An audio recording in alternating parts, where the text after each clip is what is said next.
first book of Moses, called Genesis. Chapter 3. Now the serpent was more subtle than any beast of the field which the Lord God had made. And he said unto the woman, Yea, hath God said, Ye shall not eat of every tree of the garden?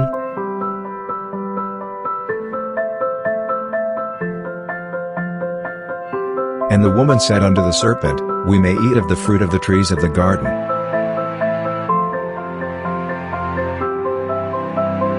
But, of the fruit of the tree, which is in the midst of the garden, God hath said, Ye shall not eat of it, neither shall ye touch it, lest ye die.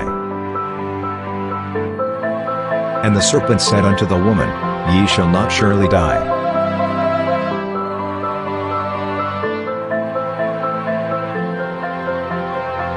For God doth know that in the day ye eat thereof, then your eyes shall be opened, and ye shall be as gods, knowing good and evil.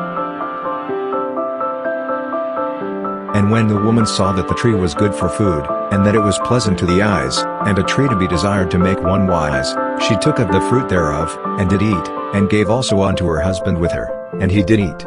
And the eyes of them both were opened, and they knew that they were naked, and they sewed fig leaves together, and made themselves aprons. And they heard the voice of the Lord God walking in the garden in the cool of the day, and Adam and his wife hid themselves from the presence of the Lord God amongst the trees of the garden. And the Lord God called unto Adam, and said unto him, Where art thou?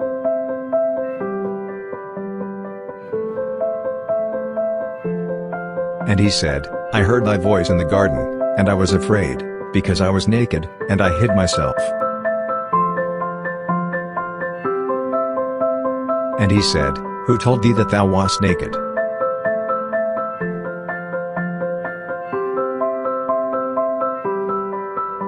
Hast thou eaten of the tree, whereof I commanded thee that thou shouldest not eat?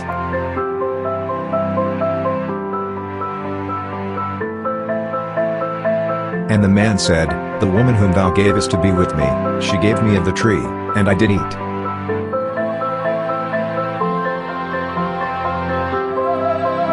And the Lord God said unto the woman, What is this that thou hast done?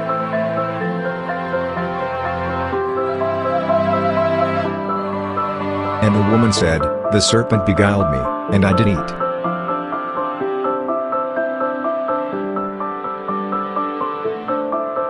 And the Lord God said unto the serpent, Because thou hast done this, thou art cursed above all cattle, and above every beast of the field, upon thy belly shalt thou go, and dust shalt thou eat all the days of thy life.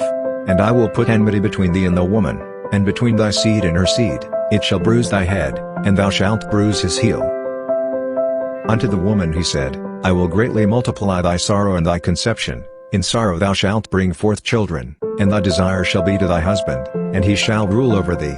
And unto Adam he said, Because thou hast hearkened unto the voice of thy wife, and hast eaten of the tree, of which I commanded thee, saying, Thou shalt not eat of it, cursed is the ground for thy sake, in sorrow shalt thou eat of it all the days of thy life. Thorns also and thistles shall it bring forth to thee, and thou shalt eat the herb of the field.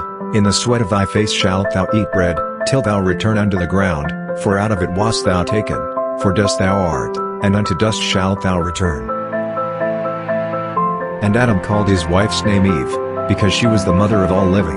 Unto Adam also and to his wife did the Lord God make coats of skins, and clothe them.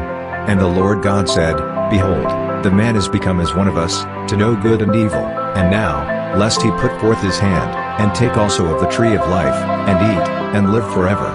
Therefore the Lord God sent him forth from the Garden of Eden, to till the ground from whence he was taken.